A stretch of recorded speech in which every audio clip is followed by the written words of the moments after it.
Alors, je vais vous avouer une chose, les data scientists, c'est quelque chose d'assez récent. Et on dirait des développeurs Java dans les années 2002, 2003, 2004. C'est-à-dire que c'est du scripting, il n'y a pas de test unitaire, et pourtant c'est du traitement de données avec du fonctionnel. Moi, je viens de l'impératif, je ne sais pas faire du fonctionnel sans test unitaire, parce que je me plante à chaque fois. Et j'ai cherché sur Internet pour essayer de blinder ça, pour qu'on ait des traitements qui soient testés, qu'on teste les régressions et tout ça. Et il y avait sur tout l'Internet entier, un article de blog sur les tests unitaires. Donc j'ai repris cet article de blog pour faire le petit dojo sur lequel vous allez assister. J'ai mis le lien GitHub. Donc il est sur le Twitter de NoOnlyJug, j'ai mis aussi les slides et vous aurez dessus tous les liens où vous pourrez aller voir le code tranquillement. Alors, donc ici on a un projet avec une seule classe Scala, un seul fichier Scala, avec la partie test. La partie test, je vais revenir juste avant, on va tester ce code-là. Ce code-là, c'est on a une liste d'articles avec sa référence, son prix et sa catégorie. Ce que ce code-là et ce code-là font, c'est calculer la moyenne des prix par catégorie. C'est quelque chose de très simple. Donc ici, vous avez le code Scala qui le fait comme l'a montré Fabien avec Spark Core. Donc ça, j'ai mis 20 minutes à trouver comment il faut faire, hein, parce que je n'avais jamais fait ça avec Spark. Après, il y a plus de lignes en SQL, mais ça prend 30 secondes à faire et à comprendre. Donc on voit les différentes approches. Et là, vous voyez la différence entre Scala et Java aussi, c'est plus concis. Après, il faut comprendre la ligne qu'on fait aussi. Et donc, juste pour vous expliquer, donc là, on prend les items, je ressors un tuple avec catégorie prix. Ensuite, j'ajoute une pondération qui est de 1, comme je n'ai pas de moyenne pondérée. Donc en gros, j'aurai en label la catégorie et en valeur un tuple avec le prix, virgule, sa pondération. Et ensuite, je fais une réduction par clé, donc le label, donc la catégorie. Et d'un côté, j'ajoute ici le premier paramètre qui est le prix, et ici la pondération. Et ensuite, je vais mapper les valeurs, c'est-à-dire que je vais prendre la somme par catégorie divisée par la somme des pondérations. Et ça va me donner la moyenne. Donc ici, average, groupé par catégorie. Maintenant, on va tester ce code-là. Donc, je vous ai déjà créé la structure, donc on va le lancer en mode JUnit. Il y a plusieurs frameworks de test. Donc ça, c'est le plus classique, c'est celui que vous retrouvez sur les cours de Martin Ordersky de l'EPFL. Donc on va étendre de FunSuite et avec des should matter, ça permet de simplifier les assertions. On va créer un contexte global et comme Spark il est un petit peu bavard, on va lui couper tout ce qui ne sert à rien pour avoir juste les logs qui nous intéressent. Alors, juste une question. Vas-y. Je connais pas ce lui, tu penses qu'elle a.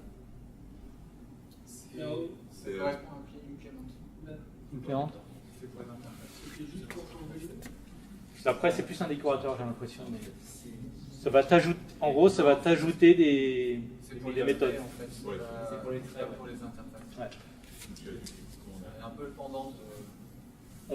Tu auras un exemple le plus concret sur comment on utilise un trait pour améliorer les tests. En fait, les interfaces en Java 8 sont devenues des traits puisqu'on peut faire des implémentations par défaut et c'est la différence entre un trait et une interface. L'interface normalement n'a pas du tout d'implémentation. Donc, je crée mon premier test et ce qu'on va faire, c'est que on va créer un contexte Spark. Enfin, on va l'initialiser surtout. Pour le réinitialiser à chaque test pour avoir un test bien indépendant. On n'inclure pas les RDD des autres tests.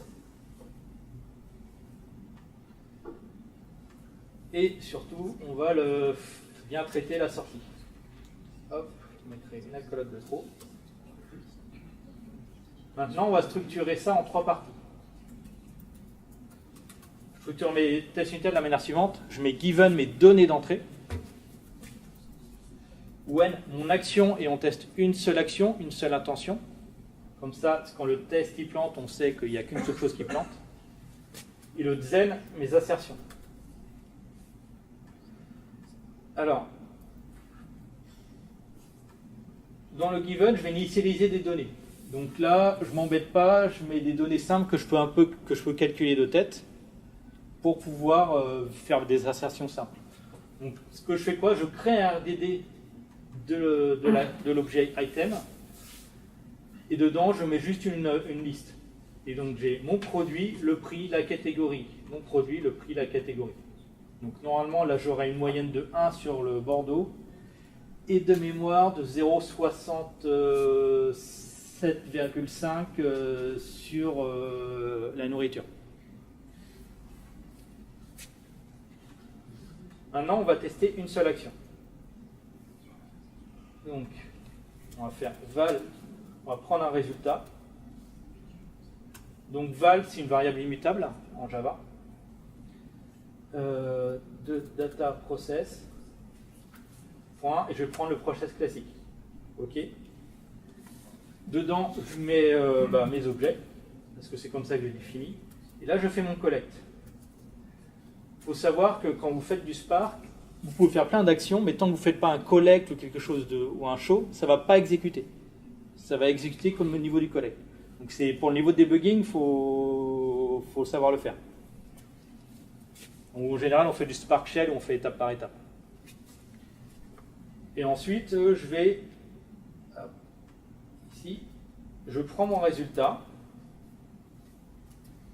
Et là, c'est le should matcher. Donc c'est une DSL, should f size de 3. Normalement, je vais avoir que 2 entrées, mais je vais faire planter mon texte exprès pour voir si ça fonctionne. Donc là, j'ai terminé. Hop, il est de l'autre côté. Je vais me le mettre à côté. Là, je fais SBT test. SBT, c'est Maven pour Scala. C'est Scala, Build et Tooling. C'est Maven, il y a 4-5 ans en termes de maturité. Il y a encore des choses, il n'y a pas tous les plugins et tout ça. Donc c'est pareil, il y a compile, test, package et tout ça. Donc je vais faire la test, donc ça va me faire la compilation et le test. Bon, je le lance. Donc c'est un peu moins rapide qu'en Java, même s'il y a 10 lignes. Par rapport à SBT, si c'est pas aussi mature que Maven, pourquoi ne pas utiliser Maven? Parce que c'est celui qui est le plus utilisé par la communauté. C'est lui qui a le plus de support sur ce cas-là. Et vous pouvez le faire en Maven, ça marche très bien. Donc j'ai un test, mais il a fait les. C'était volontaire pour vérifier que ça fonctionne. En gros, ça me dit ça a la taille 2 alors que j'en attendais 3. Donc si je ne me trompe pas, en fait, en ce cas-là, c'est les parenthèses qui sont optionnelles, ça, et donc du coup, c'est en fait le should, c'est un appel de méthode qui appelle. Oui, ça, c'est should, c'est une méthode qui est appelée, et donc tu peux l'écrire avec les parenthèses en fait. Donc là, j'ai mis 2, le test est passé. Maintenant, je vais vérifier que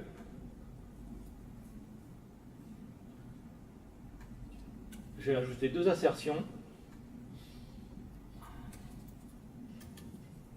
Hop. J'ai rajouté 2 assertions pour vérifier qu'il m'a bien fait les calculs de moyenne. Je relance. Donc ça, vous pouvez aussi le lancer avec IntelliJ. Et vous pouvez passer en debug et tout ça, mais attention au debug quand même. Et donc là, il me dit qu'il y en a 3. Il y a un test de fêlé, et en gros, c'est pas 0,65, il a calculé 5,75.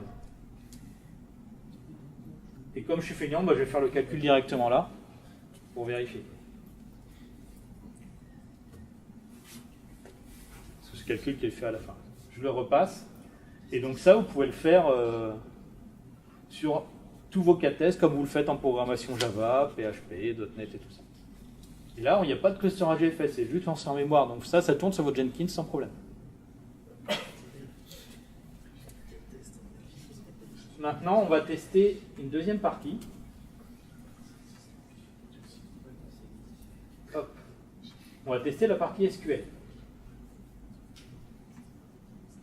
Donc, je remets le squelette pour gagner un peu de temps. Je me suis trompé, c'est le point qui est optionnel. En fait, should, c'est un objet qui présente des méthodes. Hop, mes accolades, c'est bon. Mes accolades, c'est bon. Donc là, on va tester la partie SQL. Donc je remets mon given then when.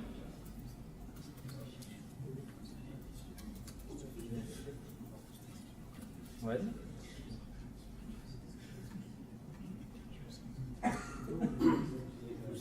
Je vais inverser, je vais le remettre bien. Hop. Et donc là, je vais appeler le SQL process. Donc le SQL process, pour rappel, classic process était celui-là, SQL process était celui-là. Donc je vais tester ma deuxième classe. D'accord. Les items, je les crée de la même manière, c'est la même, sauf que là, je me suis amusé à en mettre un petit peu plus, pour avoir des calculs un peu plus compliqués. Donc là, la liste, je la split avec des virgules, et ensuite ça me le map, comme l'a montré Aurélien juste avant, sur l'objet item. Donc maintenant, je vais reprendre les assertions.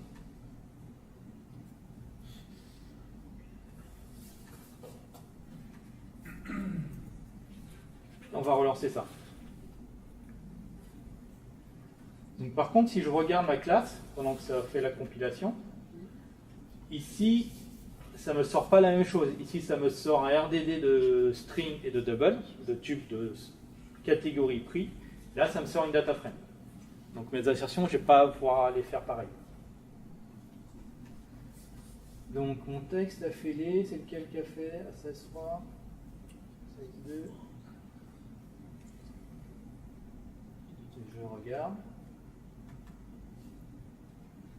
Ah oui, j'ai rajouté une troisième catégorie ici. Donc maintenant, on va regarder, comme tout à l'heure, le premier. Et là, je vais créer une ligne. Donc ça, c'est un objet de Spark SQL. Je vais faire ma ligne, que j'ai une ligne avec drink en label et 1 en moyenne. Je relance.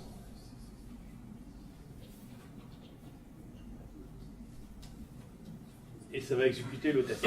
Donc là, vous pareil, exécutable sur du Jenkins avec du Spark SQL. Vous testez votre requête en mémoire. Alors maintenant, ici, vous avez un peu de bruit. C'est-à-dire qu'à chaque fois, il faut initialiser le contexte. Il faut faire ça. Et en plus, il faut régler ça, etc. Donc ce qu'on va faire, c'est qu'on va faire un thread. Un thread, c'est une sorte d'interface qu'on va utiliser comme décorateur. Je vais illustrer ce que je viens de dire. Hop.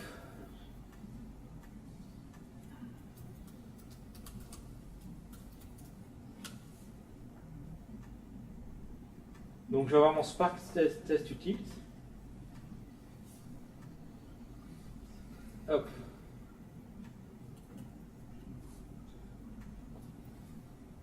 Je me crée mon objet aussi au-dessus. Et je vais étendre d'une suite de tests. Donc j'étendais la même chose juste avant. Donc ça va simplifier les choses. Ensuite, je vais reprendre ce que j'ai là. Ça, j'ai pas envie de me le retaper pour chaque test. Je me le mets dedans. OK. Hop. Ensuite, on va se définir une méthode qui va décorer nos méthodes par la suite. En gros, ici, vous avez un body. Le body, ça va être le code de votre prochain test. Et là, vous retrouvez ce qu'on avait là, donc la définition du contexte Spark, et la partie qui clean le tout. Donc ici, en gros, ça définit Spark test avec le nom qu'on va lui mettre en paramètre, et avec le body qu'on va lui donner, ça va appeler la méthode test de FunSuite avec le name qui est repris là. D'accord? Donc, je me crée mon autre suite de tests. C'est un feignant.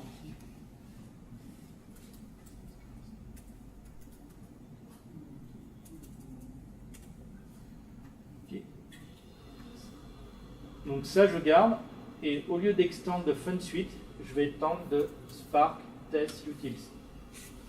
Ça m'aurait utilisé tout ce qu'il y a dedans. Ça, j'ai plus besoin. Ça, normalement, j'ai plus besoin. Ça aussi. Je nettoie. Hop. Je nettoie les espaces pour que vous ayez la vue globale.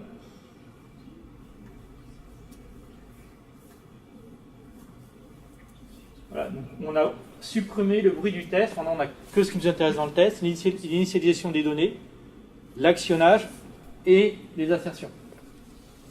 Maintenant, pour que ça fonctionne, je vais dans Spark Test Utile et la méthode que je vais appeler, c'est pas test, c'est Spark Test. Et je vais prendre le bon, comme ça je ferai moins de bêtises. Hop.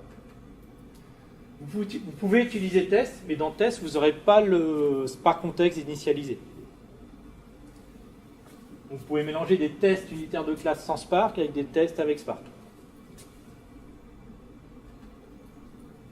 Et ça, pour la question de tout à l'heure, pour le trait, en gros, là, le trait peut servir à plusieurs choses. Là, ça va nous servir à décorer une méthode. C'est-à-dire tout ça, ça va dans le body ici. Et tout ce qu'il y a autour, c'est réutilisé à chaque fois, comme une annotation. Je lance pour voir si ça fonctionne. Donc là, il a compilé 3 classes Scala, ça va prendre plus de temps.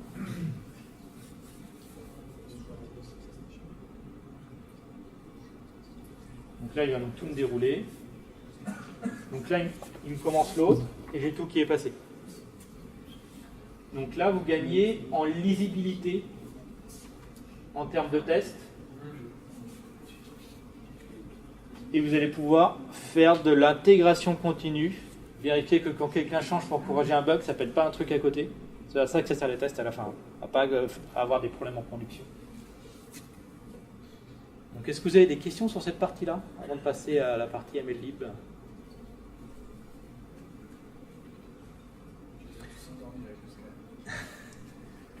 Est-ce qu'il y a des étudiants de l'INSA ici? Est-ce que vous avez Stéphane Canu en prof ou est-ce que vous faites des machines? D'accord. Non, c'est justement, c'est très bien. Donc le code est accessible sur le GitHub, la présentation est sur le Twitter du Normandie. Donc on va faire du Spark MLlib, donc c'est MLlib, Machine Learning Library. Et donc c'est pour un niveau très débutant. À chaque version de Spark, il rajoute 2-3 algos en plus. En Spark 1.3, on a tout ça. Moi là-dedans, je connais le Naive Bayes. Normalement, les élèves de Stéphane Canu vont en connaître un peu plus. Donc, je n'ai jamais vraiment utilisé moi, donc je connais le principe. Là, on va faire l'arbre de décision, le decision tree, que j'ai appris en même temps pour la préparation de ça. Ce qu'il faut savoir, c'est que le decision tree, c'est un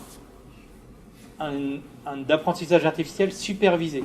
Supervisé, ça veut dire que vous avez 2 types de variables dans ce que vous allez exploiter. La variable expliquée, c'est la variable que vous voulez prédire ou classifier. Les variables explicatives, c'est les variables qui sont les paramètres qui vont permettre de déterminer la variable expliquée.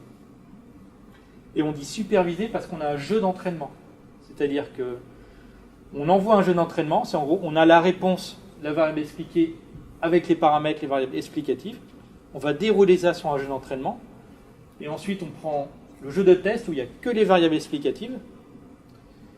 On met ça dans le moteur, une fois qu'il a été entraîné par le jeu d'entraînement, et il va nous prédire ou nous classifier la variable expliquée.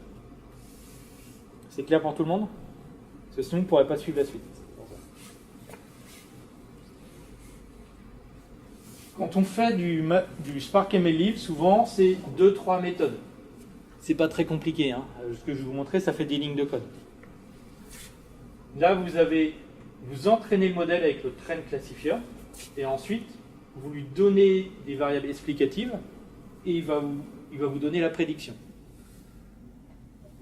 Ça, exécuter la méthode, c'est pas dur. Savoir ce que ça fait derrière, jouer sur les paramètres, c'est autre chose. Ici, sur l'arbre de décision, le num class, ça va être le nombre de décisions possibles à la fin. C'est-à-dire que, en gros, c'est il prend des paramètres, ok, je fais ça, puis après ça, ça, ça, et à la fin, j'ai mis toutes mes décisions, mes classifications. Là, ça va être le nombre maximum qui doit être déterminé à l'avance. On va voir la profondeur de l'arbre, le nombre de bons, à chaque fois qu'il va rebrancher et tout ça. Et on va voir le nombre maximum de feuilles, même si ce n'est pas vraiment feuilles, il faut que je corrige, je vais le définir juste après. Et on a aussi des traitements d'impureté. Alors, j'ai regardé la doc, je suis incapable de vous expliquer ce que ça fait. Donc après, peut-être que vous trois, vous savez. Je vous mets juste sur un paramètre. Ici, vous avez un fichier SVM, je vais revenir dessus. Le max-bin, c'est le nombre d'intervalles possibles d'une variable explicative qui vont être utilisés dans les conditions de l'arbre de décision.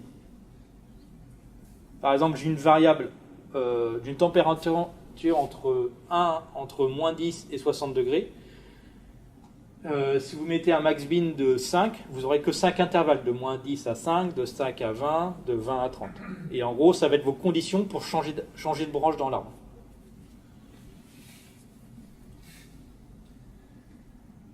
Et pour faire ça, comme beaucoup d'algos, on va utiliser un fichier SVM. Un fichier SVM, c'est que des doubles. Donc, le premier, c'est la variable expliquée. Donc ça peut être 1, 2, 3, 4, 5, ce que vous voulez. Et ensuite, c'est les variables explicatives. La première, la deuxième, la troisième, et avec sa valeur.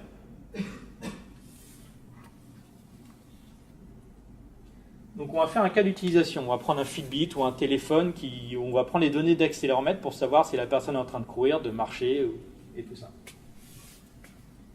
L'objectif, c'est qu'en fonction des données d'accéléromètre, on détermine le mouvement en cours. Est-ce qu'il marche, il court ou il est au repos. Et ce qu'on va faire à la fin, c'est qu'on va mesurer la qualité de la prédiction. Hop, je vais y aller. Donc pour ça, on a un fichier brut, on a un fichier qu'on va convertir avec que des doubles, et ensuite on va créer le fichier SVM dessus.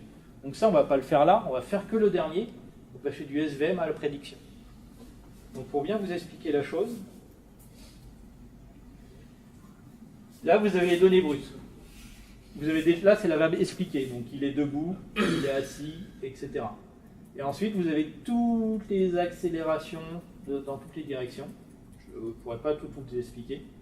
Donc ça c'est le fichier brut qu'on a. Donc là vous... Comment ? Ça c'est les données sources d'un objet connecté ou d'un téléphone. Ça, c'est notre donnée source. Donc, c'est un objet connecté qui va nous le donner. Ensuite, on a codifié la partie en string, là, qui est l'état de string en double. Donc, 1, c'est standing, 2, c'est sitting. Et après, il y en a plein. Et ça, on va le parcher en fichier SVM. Donc, là, vous voyez 1, 2. Et ensuite, vous n'avez plus les séparateurs, vous avez 1, 2 points, première variable, 2, 2 points, deuxième variable, etc. Et là, vous avez en tout 28 variables au minimum. Donc ça va être notre jeu de données. Mon statut, et ensuite toutes mes variables d'accélération. Variable expliquée, celle qu'on veut prédire. Variable explicative, les paramètres pour vérifier. Enfin, pour calculer.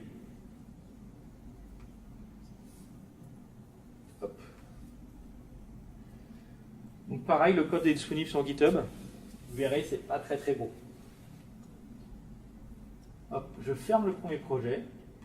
Je prends le deuxième projet.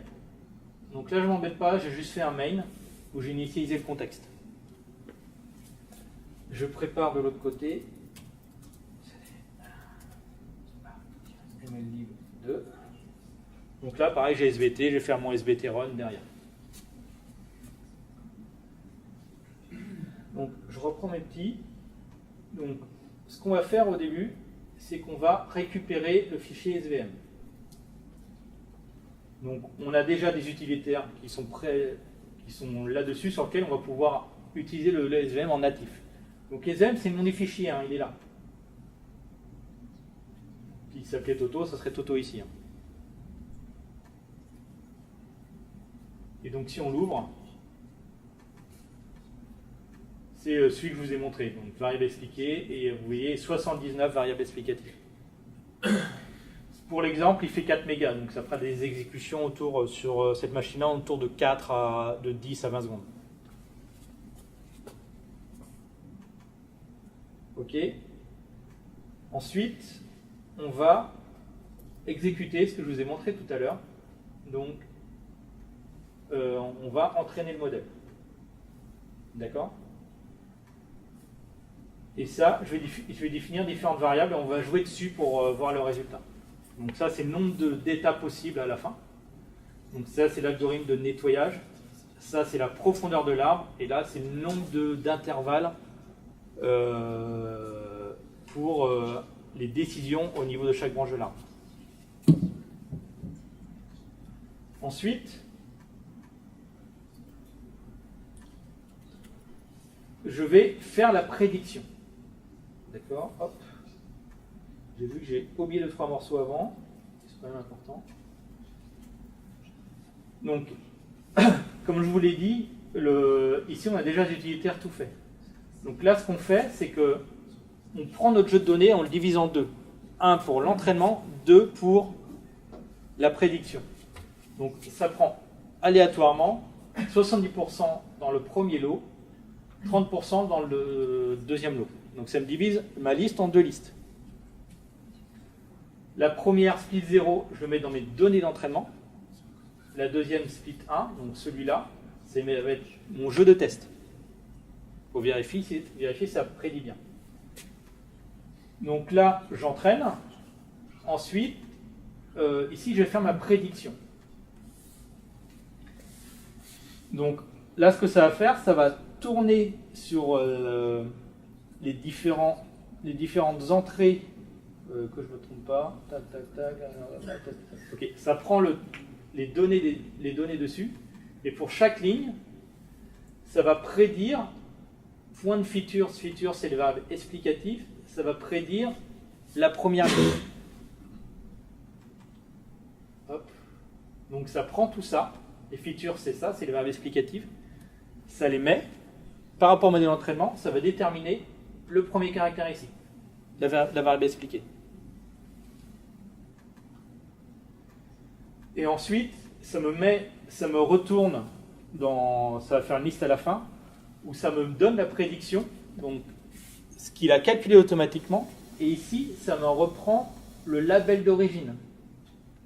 En fait, notre jeu de données, il a déjà les réponses. Sur les 30%, pour le calcul, on n'utilise que les paramètres. Et là, on met la réponse versus ce qu'il a prédit. Ça va nous permettre de savoir si notre algorithme il a bien fonctionné ou mal fonctionné. Parce que ce n'est pas une science exacte, ce n'est pas 1 ou 0. Hein. L'algorithme va fonctionner à 80%, 90%, 95%. On a des données où on connaît le résultat, on prend que 30%, c'est ce que tu as dit, oui, pour apprendre. Et puis le reste, on l'utilise pour vérifier si l'apprentissage a permis de bien détecter la prédiction. Qui est la position de la personne par rapport à tout ce que je vais faire.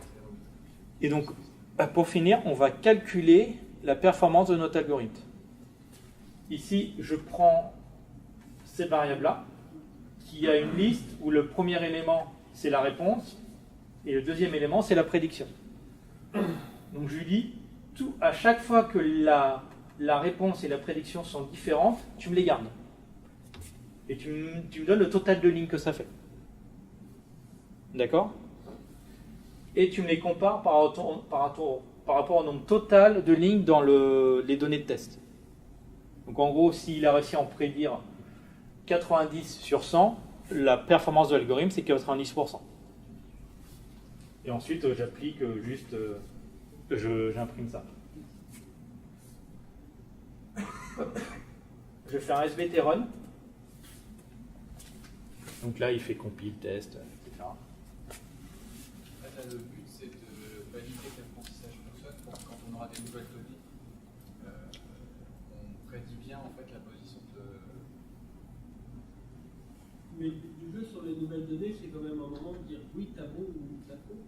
Sur les nouvelles données, non, tu peux pas savoir.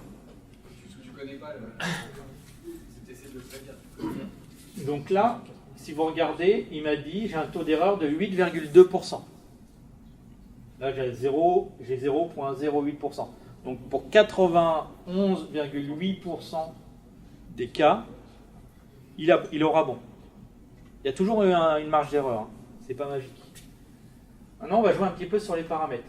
Je vais réduire la profondeur à 4 et je vais mettre que 10 intervalles. Non, non.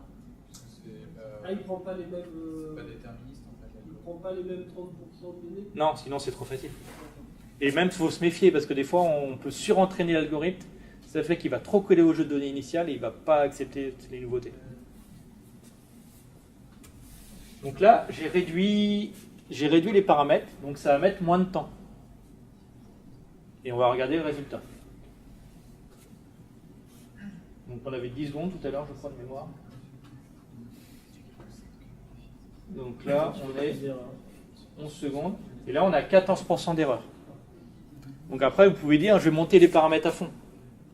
Mais monter les paramètres à fond sur un téra de données, ça mettra des heures et des heures. Donc l'objectif, quand on fait du machine learning, c'est de trouver le bon compromis entre avoir un bon niveau de performance au niveau de l'algorithme et avoir un temps de traitement pas trop long. Il y a un taux d'erreur acceptable. Voilà. Il faut quelle quantité de données pour que ce soit pertinent? Il y a un minimum. Ça va dépendre de ton cas, mais si tu as 1000 données, tu peux abandonner. Voilà, la statistique de base c'est 1000. Après, ça dépend vraiment des cas. Si à la fin, ça te rend, tu as une quinzaine d'états de classification à rendre, il faudra beaucoup plus de données que si tu n'as que 2 de classification. Et plus tu en as, plus tu vas t'entraîner. Il n'y a pas de science exacte. Hein. Il faut que tu aies des 10 000 au moins.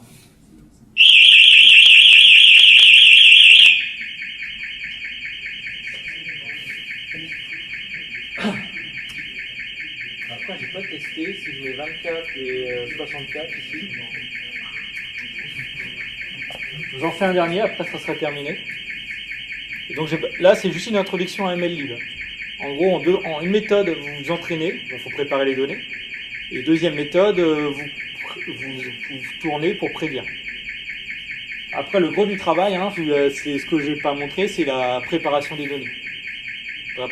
Passer des données brutes à quelque chose d'exploitable pour le machine learning. C'est ça le gros du travail. La modélisation. Voilà. Oui. Et ensuite, enlever ou rajouter des variables explicatives qui changent rien au traitement, mais qui vont le rendre le plus long. Et là, on est à 6,7 et j'ai mis 4 secondes de plus. Donc là, je suis sur 4 mégas. 4 mégas en local, sur 4 threads et tout là. Et c'est tout pour aujourd'hui. Si vous avez des questions, n'hésitez pas avant le...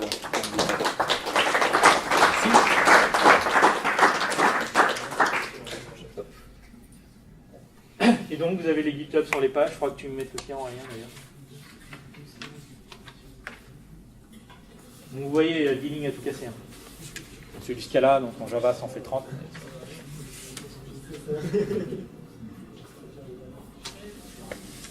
Le cidre les gars, ça discute. On boit pas? Ah, on peut pas. Juste en fait, on va se mettre à faire du data. En connaissant tout d'abord apprendre du Scala, Hadoop, on peut passer directement à Spark. Alors, si tu veux faire du Spark, il faut apprendre deux choses. Le Scala de préférence, mais au-delà du Scala, la programmation fonctionnelle. Pour ça, je te conseille les cours de Martin Ordersky sur l'EPS. C'est du Scala, mais c'est des cours de fonctionnel. C'est gratuit, hein. Tu vas, tu n'es pas obligé de passer l'examen, mais tu peux le faire. En gros, tu as des vidéos, du code, et tu as des exercices que tu soumets, et ça donne une note. C'est le fonctionnel qu'il faut faire dedans. Si tu fais juste du SQL, tu n'as pas forcément besoin de faire ça. Mais si vous voulez faire ce que Fabien a fait, c'est mieux de le faire. Mais nous, en fait, on travaille qu'en Java. On ne pas du tout sur le Scala. Voilà. Il faut apprendre le fonctionnel. Si vous n'avez jamais fait de fonctionnel, moi j'en ai pas fait pendant 12 ans. Hein. 15 ans si je remonte au collège et tout ça, mais donc c'est. Moi j'ai commencé avec du Pascal, donc très impératif. Ça change le cerveau. Hein. Ça, il faut bien comprendre la notion de threading, qui est issue de Hadoop, en fait. Savoir travailler sur mapper, créer une notion de clé-valeur, réduire les clés identiques. La plupart du temps, c'est comme ça que ça fonctionne. Mais on peut apprendre ça sans passer par Hadoop. Ouais. Mais après,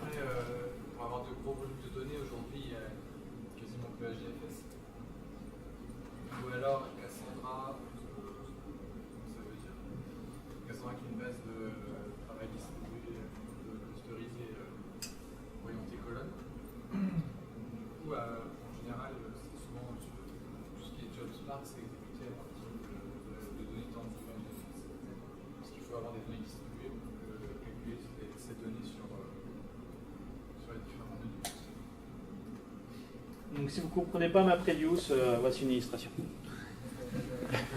Pour ceux qui sont à Signopolis et qui... comment ça s'appelle à côté le sandwich?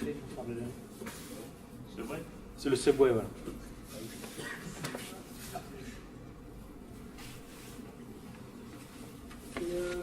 Au niveau des clusters que vous avez l'habitude d'utiliser, vous faites que du cloud déjà prêt, vous vendez à Amazon de lancer des VM, ou vous êtes installé des clouds privés On a une solution dédiée des serveurs. des serveurs Non, pas chez nous. Mais en fait, c'est des serveurs dédiés chez nous. Ah oui, ça sort. Alors nous, on a du OVH, du online et tout ça. Et on a aussi des piles de serveurs portables. Des serveurs Apache avec des disques durs pour tester distribuer, c'est pas trop mal. Et sinon, on est en pourparlers pour intégrer un serveur Green à Sotteville qui est chez WebAxis. Parce qu'en fait, on n'a pas besoin des méga machines, on a besoin de beaucoup de disques durs et de la mémoire. Parce que le gros point bloquant en général, enfin, toujours, c'est les I/O. C'est les accès disques et les accès réseau. Et vous n'avez pas de système de débordement sur le cloud où, en gros, vous avez un truc moyen qui répond à peu près à tous les jours, mais dès qu'il y a un pic. On réfléchit nous plutôt à passer sur des options d'actualisation et en fait, on achèterait plusieurs sources pour pouvoir gérer justement les pics, parce qu'effectivement, on a des pics de Donc traitement. vous montez le CPU, les VM à un instant. Ou sinon, on fonctionne avec des pools de serveurs en réserve qu'on réaffecte à la volée. Ensuite, si tu veux passer sur du Amazon, faut faire attention parce qu'il y a quand même un petit peu de spécifique. Ça marche pas comme ça direct, il faut bien prendre les images qui vont bien et tout ça. Et idem pour Azure, c'est quasiment la même chose. Par exemple, tu prends Zookeeper c'est utilisé pour faire des quorums de serveurs quand il y a un slave qui tombe. Ouais. Et ça sur Amazon pour le configurer, rien pourra t'en parler, c'est sympathique. Faire attention aux IP privés, aux IP publics, aux multicast, tout ça. Voilà. Merci.